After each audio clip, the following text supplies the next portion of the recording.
recording. Okay, now I'm starting the recording again. Again, we're actually starting this year now, so it's good. I was giving background, and here we go. So the next question that was posed to Yehoshua ben Hanania was as follows. The sages of Athens asked him another question. In the case of a man who lends money to an individual and the borrower does not repay the loan. So you have a person who lends money and the borrower defaults on the loan, doesn't pay back the loan, okay? So, and the lender has to repossess the borrower's property as payment instead. Okay, so the borrower ends up defaulting on the loan, a bad situation.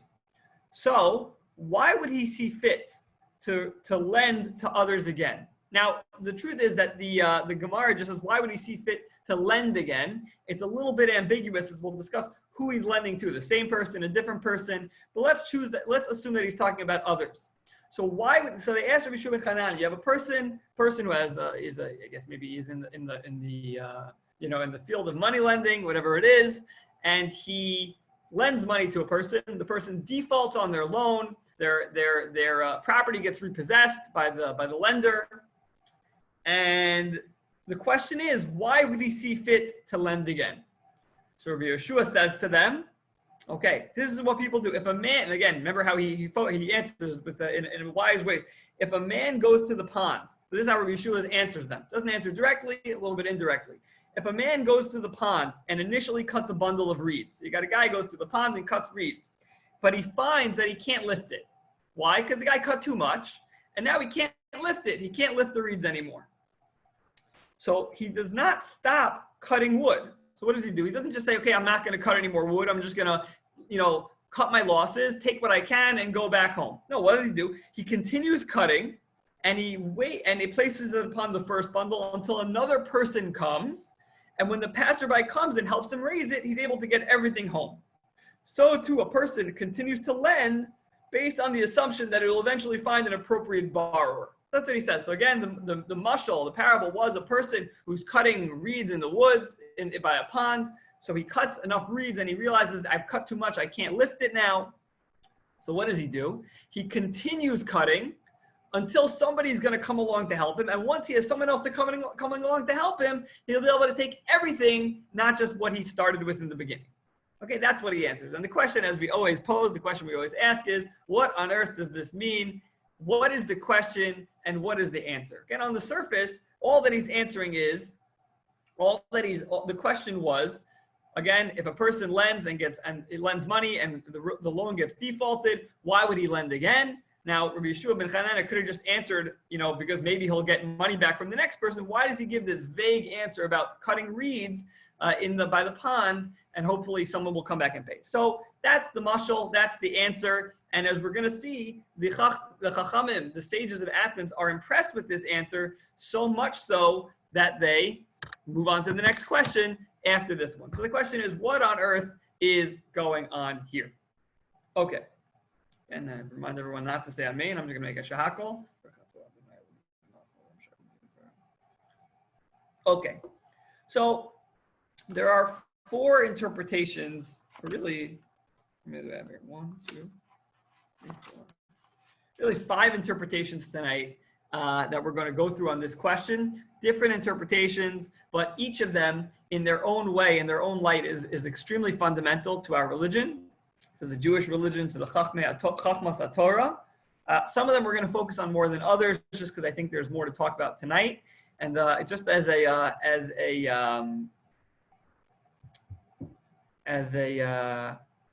give a warning that each of these topics is extremely rich and extremely deep, and there's a lot to talk about. So I have a feeling that this is going to lead at some point, maybe not immediately now until we finish this series, but it may lead to a spin-off on one of these topics on their own. So it may not be the end of hearing about any of these individual topics, but I'm going to basically highlight these topics and talk about them, briefly, which isn't going to do them justice fully, but at least it'll give us a little bit of a taste of these topics, maybe to hopefully delve into them further a little bit later.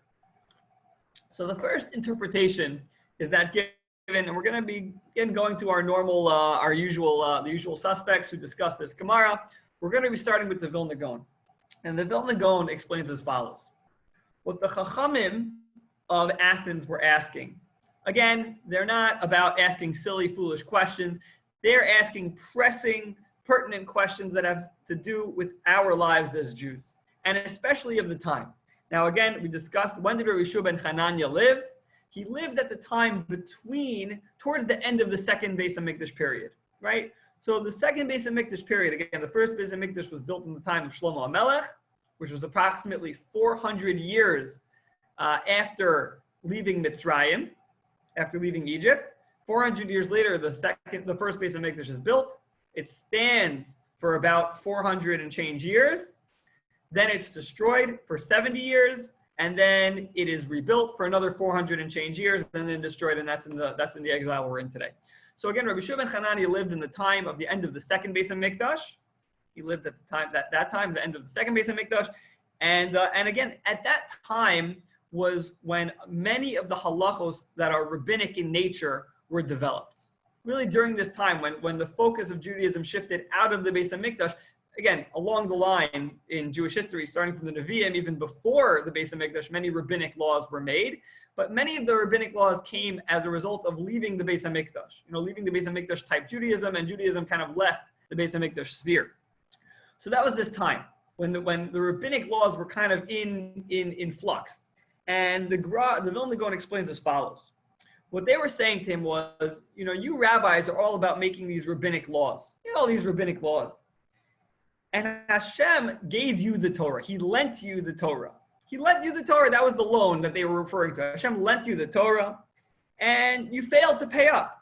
How did you fail to pay up? Well, because again, look at the first Beis HaMikdash. Why was it destroyed? Because they couldn't keep the they violated the three cardinal sins, right? Adultery, idolatry, and murder, which are biblical laws. We're going to discuss them. They're all in the Aseres Adibros. They're in the Ten Commandments, and the Jewish people couldn't keep them. And now you think, why would God continue to lend you money, meaning continue to lend you on the assumption that, all you're doing now is adding on more laws? How is that why would God continue to lend you more existence based on these laws that you're trying to, add on? How is that going to help? And you've already defaulted on your loan one time. Why would God continue to give you the Torah, continue to favor you just because you're trying to quote unquote, borrow again with these new rabbinic laws? That's what their question was. How do you think these rabbinic laws are going to help you? You can't even keep the biblical ones, right? That was their question. And the Vilna Gaon explains that what Rabbi Yehoshua ben Hananiah was answering them was that you're looking at it all wrong. That what is the purpose of the rabbinic laws? The purpose of the rabbinic laws is not just a tax on the people. It's not just additional trying to, kiss up to God because we're trying to do extra and we're more machmir, we're more strict, we're trying to do more and more and more. That's not what it's about. Rather, by and large, the point of the rabbinic laws, the Dinei Derabanan, this is a very fundamental point because more than we realize, many of the things that we do, or many of the things that we identify with Judaism are rabbinic in nature. We'll discuss in just a minute, but most of the things that we associate with Shabbos are rabbinic in nature. They're not biblical. And obviously, there are many things, all the malachos on Shabbos, the various creative works that one can do on Shabbos and one violates, that is biblical. Shabbos, the concept is biblical, but many of the things that we do, electricity, according to most, is rabbinic, all the like. So, the point is that the Derabanans aren't just a bonus or a tax on the people, rather, they are a way to help us keep the biblical laws more properly.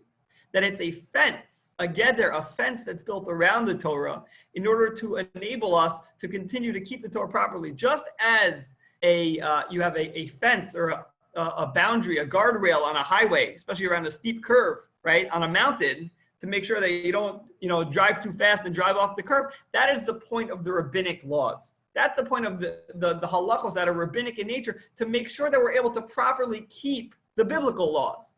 And that's what he was explaining. Why did God keep lending? Why would adding on rabbinical laws help the fact that we ignored the biblical laws? No, adarabba. We're not just trying to kiss up for our mistakes. We're trying to rectify them by adding on these boundaries, by adding on this safety rail to make sure that we can properly keep the Torah in the future. Right? That's what he was explaining to them. That you continue cutting so that eventually when you're able to keep the rabbinic, you're also able to carry along that which you had in the biblical as well. That's what he explains it. And I think this is an important point for us to remember because, again, very often we associate rabbinic laws as, oh, the rabbis and their far-fetched concerns, and why do they have to bother us with this? Let us, do this and that. And we don't realize that the nature of the rabbinic law is to protect us from violating more severe laws, and it's to beautify our lives, to beautify the Torah. Let me give you an example. We were talking about Shabbos before. So many of the halachos of Shabbos are rabbinic. What do I mean? A person can technically go about their entire business day on Shabbos without violating one biblical law. How do I mean? You wake up and you take a cab, you order a cab in advance, the cab driver comes, they open the door for you, you get in the cab. So now being a passenger in a car on Shabbos isn't a biblical violation. Asking someone to drive for you on Shabbos is a rabbinic violation. You're not allowed to ask a non-Jew to do something for you that you're not allowed to do by yourself on Shabbos. That's rabbinic. Okay, so you can get it to, so putting the rabbinic aside, you can get to work. Okay, then you get to work, and okay, so you know what? How many of us realize we can go a day of work without actually picking up a pen or a pencil and writing anything? We're typing on our computers. Is that biblical? Probably not, because it's electronic, it doesn't last. Okay, so don't print anything out, that's a discussion. But I can do everything on the cloud, I can do everything online, I can do transactions, all the like, and then I could take a cab home. I could have a completely functional workday on Saturday without violating one biblical malacha. But the question I ask you is, what kind of Shabbos is that? Sure, you're keeping the letter of the law, but what about the spirit of the law? So come the rabbis to say, no, you know what Shabbos is supposed to look like? Don't go to work. Don't ask a non-Jew to do malacha for you that you don't have to, so that you can have that serene nature, that opportunity, that tranquility to reflect and to come closer to me. The whole week, Hashem says, you have to do what you need to do. You have to earn a parnasa. You have to take care of everything. But on Shabbos, stay with me. And that's what the rabbis did by creating the halachos of muktzah. Don't touch certain things in your house on Shabbos, lest they give you a desire to violate malachos and to distance yourself from me, right? Or to sin, chas v'shalom, with the malachos. And that's the nature, although we're talking specifically about Shabbos, when it comes to many of the rabbinic in nature halachos, that's the point of them. And that's what Rabbi Yehoshua ben Chananel was answering. The rabbinic laws are not just, an additional loan that we're paying back, we're trying to re-loan. Rather, the point of the additional rabbinic laws is to kind of to gain back our return, for Hashem to gain back his return on giving us the biblical laws through the rabbinic laws. It's almost, instead of looking at it as an additional loan, it's almost like a guarantor, that the rabbinic laws allow us to scoop up the biblical laws that we messed up in the past to enable us to keep them properly. And again, if you put yourself in the time of Rabbi Yehoshua ben Chananel, when many of these laws were being developed, then it's a very apropos conversation that they were having and a very apropos answer that he gave. That's approach number one. Again, a fundamental difference of understanding as to what is the point of the rabbinic law, of the rabbinic halachos. Again, that's not one of the ones we're going to focus on in depth tonight, but a very, very important and fundamental concept. Okay. The next one as well that perhaps we'll come back to in the future, especially as we come closer to Shavuos, is the approach of the Maharsha. The Maharsha, again, and I love this because it's such an amazing thing that you could have one story in the Gemara that you have 5 Gdolei Olam, 5 great luminaries, and they each view it in a different way with a different message. It's such a powerful idea. But anyway, so the Maharsha, we mentioned many times, Shmuel Idols explains as follows.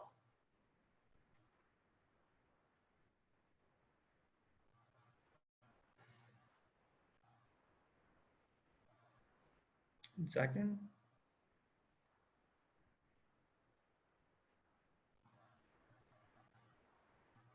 The Maharsha explains as follows. The fundamental error, again, they were asking, God lent you the Torah, and meaning he's focused on lending you the Torah, giving you the Torah.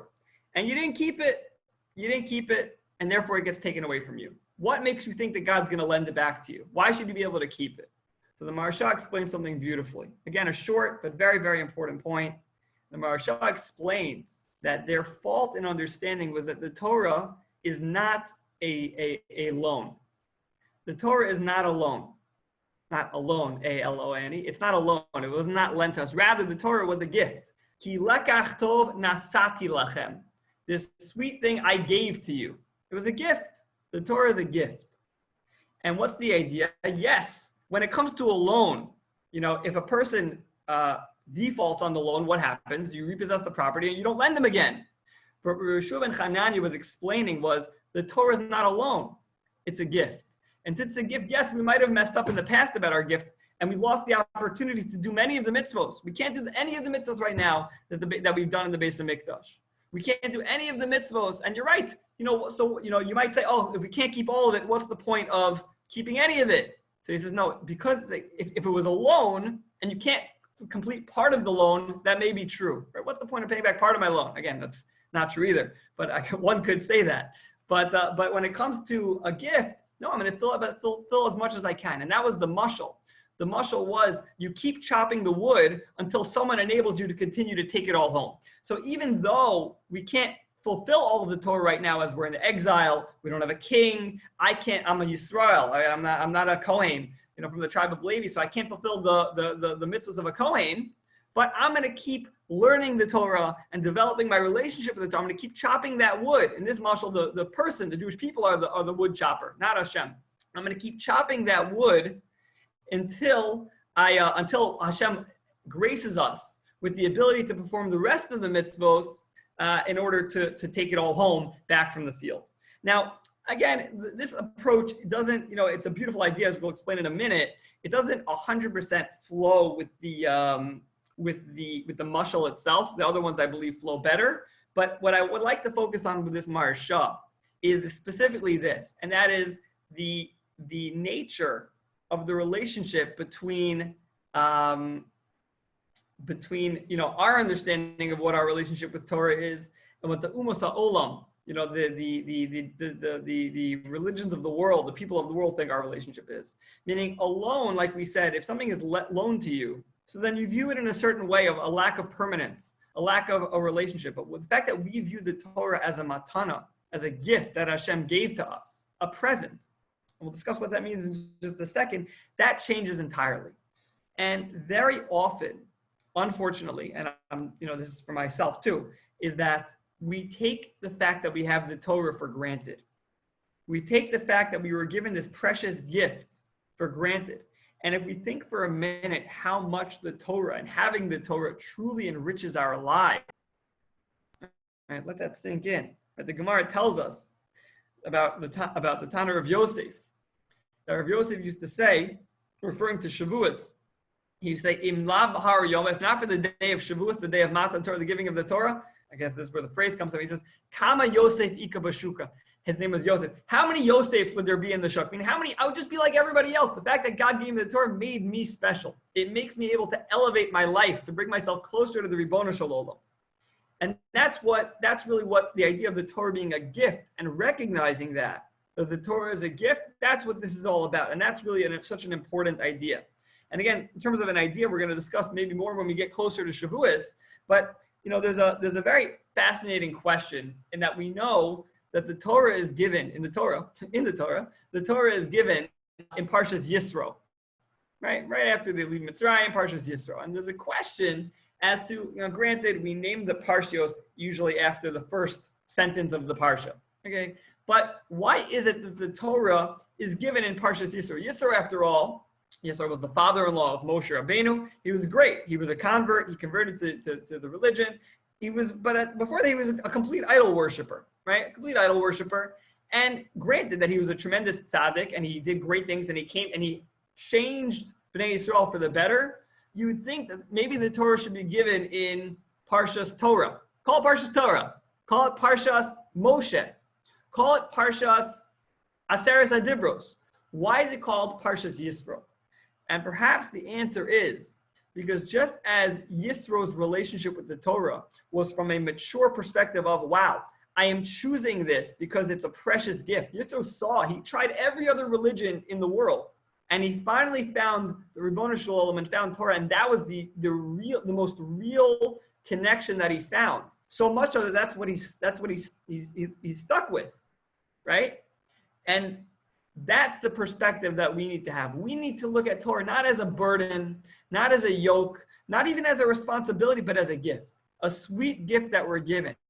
And I promise you, if we view the Torah as a gift, the Torah that we have, if we view it as a present that's given to us, it changes our entire perspective. If we view the mitzvahs of the Torah, we view Shabbos as a gift, we view Yontif as a gift, we view learning Torah as a gift, and we don't take it for granted, it is a completely different experience. And again, that's what Rabbi Yehoshua ben Hanania was teaching, was explaining to them. Don't view it as a loan. Yeah, you want to say, yes, we messed up the loan, and that's why we don't deserve it anymore. You're right. If it was a loan, maybe that'd be true. But the Torah is not a loan. It was a gift that Hashem gave to his chosen people, a gift that Hashem gave to his children, a gift that's supposed to be kept and treasured and kept precious forever. That's the Maharsha. Okay. The last three approaches was where we're going to spend the most time. Again, sharp ending at 9 o'clock. So we have 20 minutes for the next three approaches. And the reason why I left these three for last was because I believe there's a flow here. Again, the first two, the Gra, the Vilna Gaon, explained what was the case. Again, just to review, in case anybody, sometimes, with all it's a little more esoteric once we get to the explanations, just to review what the debate was. Again, the Chachamim of Athens say to Rabbi Yehoshua ben Hanania, if a person lends money to somebody and the person defaults on the loan, what inspires them? Why would they in their right mind continue lending money?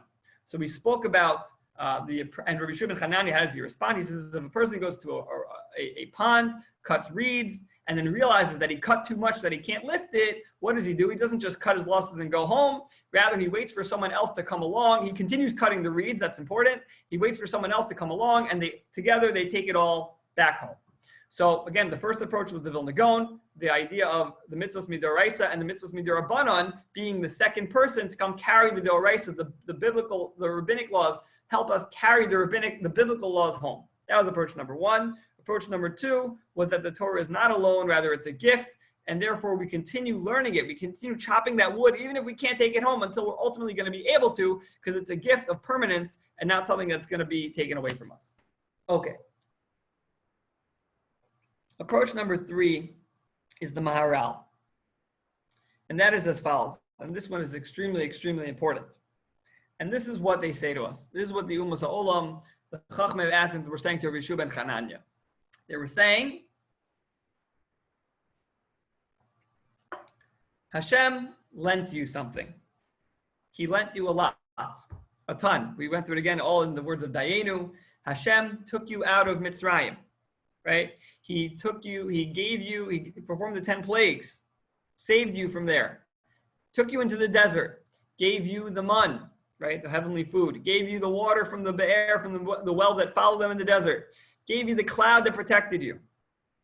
He helped you fight all of the armies. He continued lending and lending and lending. You got to the land of Israel, you got that too. Conquered all the nations. You built the Beis HaMikdash. Everything you needed, everything you wanted, you got. And what did you do? You defaulted on the loan. You were given the Torah to keep it. You didn't keep the terms of the loan. Why should God continue to lend you the money? Why should he continue to give it to you? He should take it away. He should take it back. Now, we pointed out the Maharsha says that inherently is wrong because it's a gift, not a loan. The Maharal doesn't go that approach. He says, within your understanding that it's a loan, I'll answer you nonetheless. And the Maharal explains that their flaw was viewing, this is an interesting idea, of viewing the various generations of the Jewish people as one entity. What do I mean? Again, what Rabbi Yehoshua ben Hanania was saying was, it's not about lending to this, meaning the way the Maharal interprets the question is, why would the lender lend the same person again? Meaning, if Ruvain defaulted on the loan, why would I lend Ruvain the money again? What the Maharal is explaining is, that's incorrect. The later generations that you're now coming to claim don't deserve the Torah because of the previous generations who sinned, it's a completely different entity. It's a second person who's coming to help them carry the reeds. Yes, the first person chops the wood, he chops too much, he can't take it home. But the second person comes along, a different person comes along to help recover the gains. And that's what is going on here. That you continue lending a different person the money in the hopes that that different person, with whatever the deal is, will help the original lender recapture their losses, regain their losses. And this idea about the Maharal is presenting an interesting idea, fascinating idea, that we don't view the entire Jewish people, I don't mean within one generation, and we're going to get to that in a little bit, but intra-generational, we don't view as one entity. Again, a novel idea. I never even thought about this concept really. Are we, we usually say we're all one, the Jewish people are one. But does that go from generation to generation? Meaning, are we one, in a sense, with the generation that was in Egypt, with the generation that was in the Beis HaMikdash? According to the Maharal, not. And that's what he's explaining. Don't view us. You're right, the people made mistakes, but that doesn't have any impact on us. And perhaps Hashem's going to continue lending to us to allow us to help make up the losses for the previous generation. And the reason why I found this so fundamental and so interesting is because it really hit me with a question. And the question is as follows. We know there's a general concept called Yeridas Hadoros, which is the lessening of the generations. We are not, when we compare ourselves to the generation of Moshe Rabbeinu, how could I even think of, and you don't even need to go back that far. We do it already with the generations of the great rabbis in Europe just 300 years ago, 400, 500. And the further you go back, we believe that the further you go back to Har Sinai, the closer you are to the source. There's a famous story about Rabbi Yaakov Kamenetsky, that Rabbi Yaakov Kamenetsky, again, one of the great sages of this generation and the previous generation, one of the great Gdolei Rosh Yeshiva, amazing. We should have a whole shir on him himself. But Rabbi Yaakov Kamenetsky was once flying on a plane, and he was an older man already, and he was sitting next to another older gentleman, and the older gentleman noticed that every few minutes, one of, another young, yeshiva looking kind of guy, a different person, would come and say, "Oh, are you okay?" And they would ask Rabbi Yaakov over every few minutes. They'd come, "Oh, do you need anything? Can I get you something? Can I get you a drink? Can I get you this?"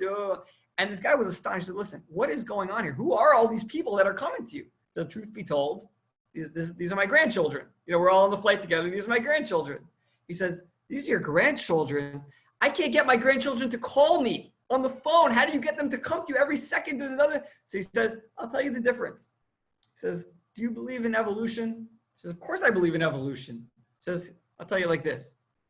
According to evolution, every generation earlier is one step closer to a monkey. Okay, I also wouldn't respect a monkey. According to the Torah, every previous generation is one step closer to Har Sinai, Mount Sinai, the giving of the Torah. And that's why we respect the previous generations, because every generation is a step further from Har Sinai. So we believe in this idea of Yeridas Hadoros. So how can it be if the previous generations, he's saying the Maharal is explaining we're a new entity. We're a completely new entity, and therefore we're going to pick up where the previous entity messed up. Well, we're expected, we keep davening that Mashiach is going to come. If the tzaddikim of yesteryear couldn't bring Mashiach, how are we supposed to bring Mashiach? We're a different entity than them. I'd love to say we're the same entity, just kind of extended, but if you tell me we're a completely different entity and they couldn't do it, how are we supposed to do it? And that was the question, the question that I was thinking about from this Maharal. Call us a different entity, call us a different, we're not a conglomerate. How are we supposed to do what the previous generations couldn't? So there's a fantastic idea that's spoken about in this sefer called Das Torah. It's from Rabbi Yerucham Levovitz. Rabbi Yerucham Levovitz, again, from the previous generations, maybe 2 or 3 generations ago at this point, maybe 4. He was one of the leading mashgichim. He learned in the Talmud Torah in Kelm under the altar of Kelm, Simcha Zissel, who was again one of the leaders of the Musar movement. And Rabbi Yerucham was a mashgiach. He taught character development in the yeshivas, and many of the mashgichim that came into the various yeshivas, he had an impact on so many yeshivas. So he explains as follows in his piece on Parsha Shalach.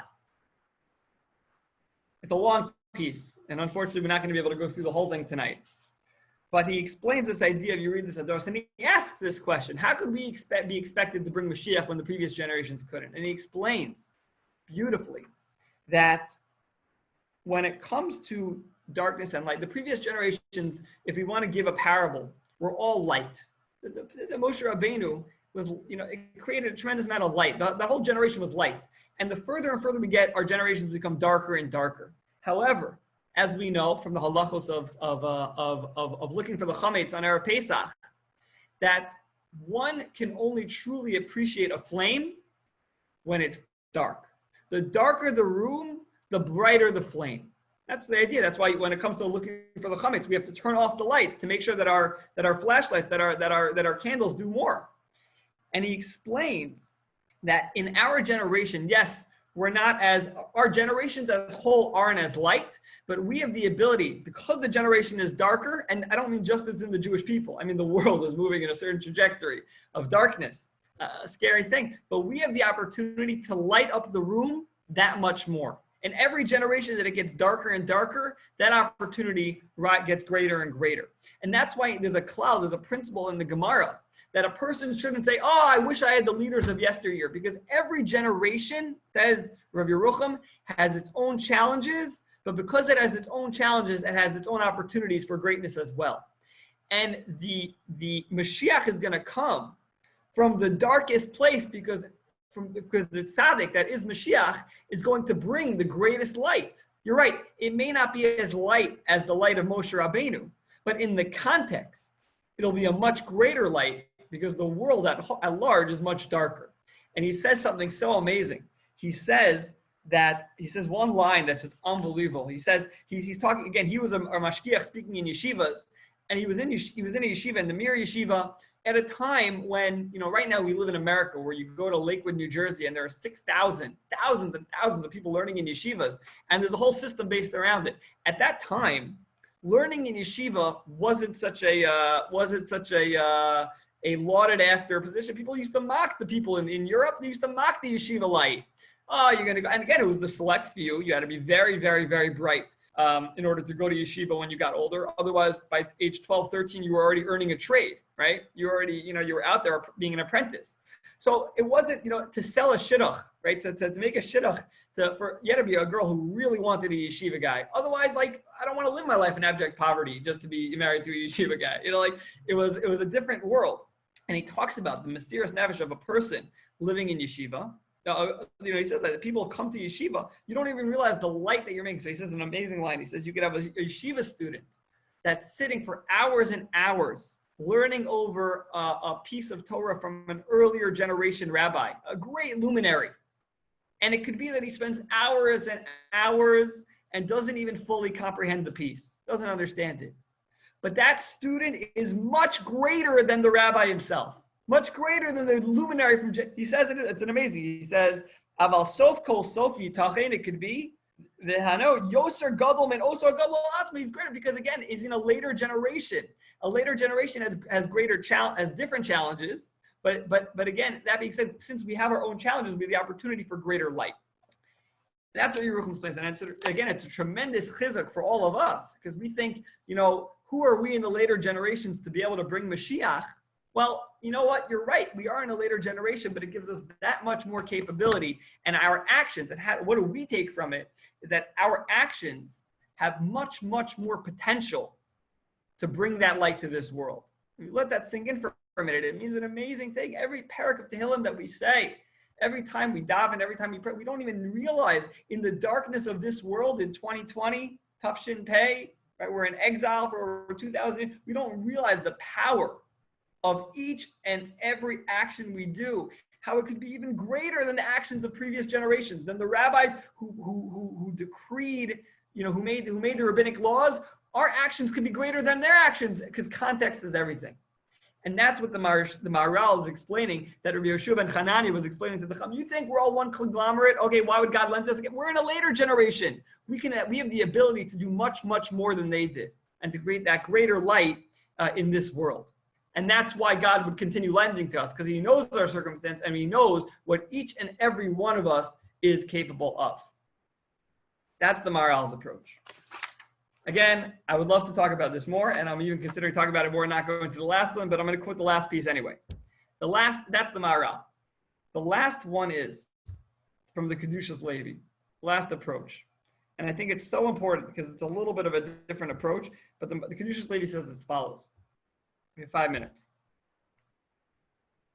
We have so again, I'm not gonna flesh out the scenario again. Again, remember, why would a person lend money to a person once he already defaulted on the loan? The Kedushas Levi says as follows. I apologize. I realize now this is it's too much in one. It's like let these things settle. I'm gonna say it shorthand. If you maybe I'll flesh it out another time. I just want to get the idea out. The Kedushas Levi says as follows. There's a concept called mitzvah goreres mitzvah and avera goreres avera. That a mitzvah leads to another mitzvah, and an avera leads to another avera. When a person does a mitzvah, it leads them to more mitzvos. When a person does an avera, it leads them to more averos. So if that's the case, how could it be that a person, let's say a Rasha, a wicked person, can ever do tshuva? How can they ever repent? How do you ever get out of that cycle of avera goreres avera? Right? If every sin leads to another sin, how do I ever break that cycle? Similarly, if a righteous person is always doing mitzvahs, how do they ever come to sin? If mitzvahs are supposed to lead to more mitzvahs, how do they ever break that cycle of sinning? So the Kedushas Levi explains as follows: that what allows a rasha, a wicked person, to repent is the fact that there's a tzaddik doing mitzvahs.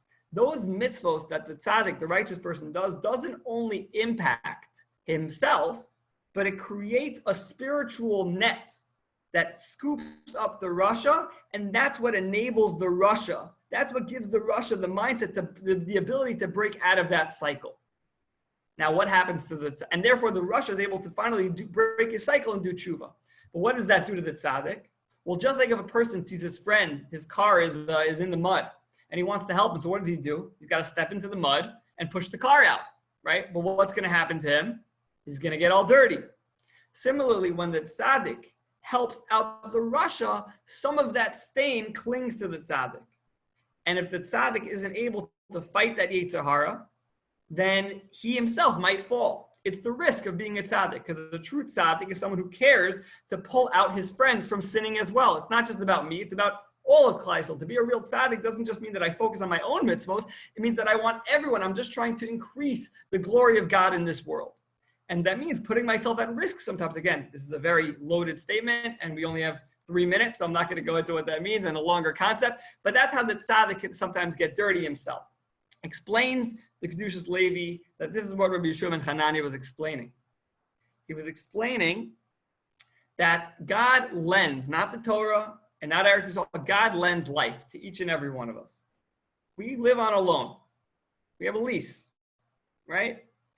And if a person, Rahman al-Islam, sins and is sinning, I'm not saying one-time sin, but let's say a person is a habitual sinner, well, then they're not following the conditions of the lease. So why does God continue to lend them life? We see many times people should, we all sin. We all sin. And Baruch Hashem, we hope to live as long as we can. So what allows us? So that's where the mashal comes in. That God waits for another person to come along to give them, to help them bring the reeds back home. Meaning what? How is the rasha going to ultimately get the funds to pay back? Through another person who comes to carry that burden. Who is that person? That's the tzaddik. That Hashem continues to lend the Rishayim life because Hashem is waiting for another tzaddik to come and to help them carry that load back. And what the Kedushas Levi was explaining, what Yehoshua ben Hanani was explaining to the Athenians, who were saying that, the Jews, again, as a different approach from what we said earlier, but their approach was that, each and every Jew is on their own. Why does God continue to lend life to one wicked person if he doesn't get to live? So Rabbi Yehoshua ben Hanani was saying, because we're all one people. God continues to lend life to each and every one of us, because we're all looking out for one another. He continues lending so that because he expects that there's going to be a tzaddik, that I'm going to do a mitzvah, that you're going to do a mitzvah, that someone's going to do a mitzvah, and that mitzvah is going to impact the rasha to cause them to do tshuva. That the relationship between each and every Jew is so strong that it encourages, Kavyachol, whatever this means, encourages HaKadosh Baruch Hu to continue lending, to continue giving life to each and every one of us. And this idea this important idea of the klal Yisrael, of recognizing, again, although the Maharal pointed out that maybe intragenerational, we're all unrelated and we are not one conglomerate, certainly everyone would agree that within a generation, within the Jewish people that are current, we are all one conglomerate. We are all one people. And the essence of being one people is the lifeline for each and every one of us. Because you know what? I'm not always perfect. Most of the time, I'm not perfect. But I'm hoping that somebody out there is doing mitzvahs that's going to help me when I make a sin, that it's not going to put me on a trajectory of sinning. And when I do mitzvahs, it's going to help you, and you will help her and her and him and the like. Because we have to appreciate that we are all one conglomerate. And in truth, that was one of the prerequisites for receiving the Torah on Har Sinai in the first place. Once God saw that we were one person, we were one entity, we received the Torah. And that's why the Athenians, again, whose whole point was to undermine the very nature of the Jewish people, where do they attack? The Kedushas Levi says they try to attack our unity. And the answer that Yehoshua ben Hanani gives is the reason why God keeps lending to each and every one of us is because there's still all of us. And again, a fundamental idea of how the Jewish nation works and the importance of the Jewish nation and recognizing that we are a tzibur, and why times like this, where we are forced to separate, are so difficult for us as a people, but we keep that connection anyway, knowing that that is our lifeline at the end of the day. So we're going to hold here for tonight. Again, we discussed many, many ideas tonight. I apologize. I think it was a little bit of an overload. I was a little bit overexcited about the different topics. But that being said, just to review, we discussed the Vilna Gaon, who we talked about the idea of what the Dinei D'Rabbanan, the rabbinic laws, are actually all about. Again, they're not a tax or a burden, but they are there to keep us in line, to make sure that we're able to fulfill all of the other mitzvahs as well. We discussed the fact that the Torah is not a loan, but a gift, and we should appreciate it as such, to make sure that we take advantage of all the opportunities that the Torah gives us and all the beauty that the Torah puts into our lives. We discussed the idea that although we may be on a lower generation, our generation might be on a certain lower level than the previous generations, with those challenges comes a greater opportunity for producing light in this world. And finally, we discussed our responsibility towards every other Jew, whether we know it or not, and how our good deeds, how we're responsible to perform mitzvahs and good deeds, because we never know whose lifeline we are being at that very moment. And if we take all of these ideas together, then in Mitzvah we have a greater appreciation of the Torah and of our mitzvahs and our ability to impact the world on a much greater level. I wish everybody a wonderful evening. Again, as I mentioned before, please send me any feedback. If your feedback said this year was too overloaded, I already gave that feedback to myself. But in any event, I'd love to hear from you. Okay, wishing everybody a great night. I'm gonna end the thing here.